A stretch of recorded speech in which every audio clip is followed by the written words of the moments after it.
కర్మకాలి, గుర్తుపెట్టుకోండి అందరూ. కర్మకాలి 2029 ఎలక్షన్స్లో వైసీపీ జగన్మోహన్ రెడ్డి గారి పార్టీ అధికారంలోకి వచ్చిందో చూద్దాం.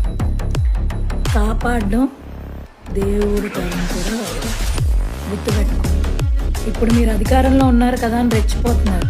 3 సంవత్సరాల్లో మీ అధికారం దిగిపోద్ది. తర్వాత మిమ్మల్ని ఎవరు కాపాడతారు? మీ నాయకులు కాపాడతారా? ఒళ్ళు దగ్గర పెట్టుకోండి. ఒళ్ళు దగ్గర పెట్టుకుని ఎవరితో పెట్టుకుంటున్నామో ఆలోచించుకుని పెట్టుకోండి. కర్మకాలి 2029లో మీరు వస్తారో లేదో తెలియదు కానీ అమ్మా, కానీ ఇంకా 3 సంవత్సరాలు ఈ కూటమి ప్రభుత్వమే కదా ఉంటుంది. ఎగిరెగిరి పడకండి. ఎగిరెగిరి పడితే 2029లో మీ అంతు చూస్తామని మీరు ఏదో పెద్ద పెద్ద స్టేట్మెంట్లు ఇస్తున్నారు. ఎందుకు మిమ్మల్ని కేవలం కమెడియన్ కింద చూడాల్సి వస్తుంది. ఎందుకంటే మీరు చేసేవన్నీ కూడా అలాంటి కమెడియన్ చేసే విన్యాసాలే చేస్తున్నారు.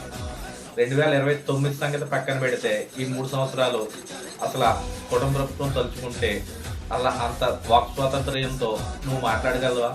ఏదో చేతిలో ఫోన్ ఉంది కదా అని వచ్చినట్టు నువ్వు మాట్లాడడం, తర్వాత ఎవరైనా దాన్ని ట్రోల్ చేస్తే అప్పుడు కులం కోత వాడుకోవడం, లేదా నేను ఆడదాన్ని నీకు గుర్తుకు రావడం. ఎదటి వ్యక్తుల మీద మనం ఏదైతే విమర్శ చేసామో ప్రతి విమర్శ కూడా అలాగే ఉంటుంది. దాన్ని తట్టుకోగలిగినప్పుడే మనం విమర్శ చేయాలి.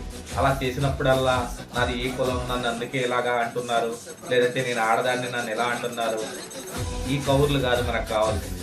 ఏదో మనం మేకప్ వేసుకుని లిప్స్టిక్లు రాసుకుని మనం ఫేస్ ముందుకి వీడియోలు చేసుకుంటూ ఎదరికి వెళ్తే వెనకాల ఉన్నప్పుడు కూడా వెనకాల ఉన్న వాళ్ళు కూడా మన గురించి మాట్లాడతారు కదా.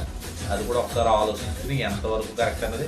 అయినా మనం ఏ పార్టీకి చెందమన్నప్పుడు ఒక పార్టీని భుజం మీద వేసుకుని వెళ్తున్నాం అన్న విషయం నువ్వు మర్చిపోతావేమో, కానీ నీ వీడియోలు చూసే ప్రజలు మర్చిపోరు. నువ్వు అతి తక్కువ రోజుల్లో ఫేమస్ అయిపోతారని నువ్వు పెద్ద పెద్ద మాటలు మాట్లాడతావు. అవి కొంచెం తగ్గించుకుంటే చాలా మంచిది.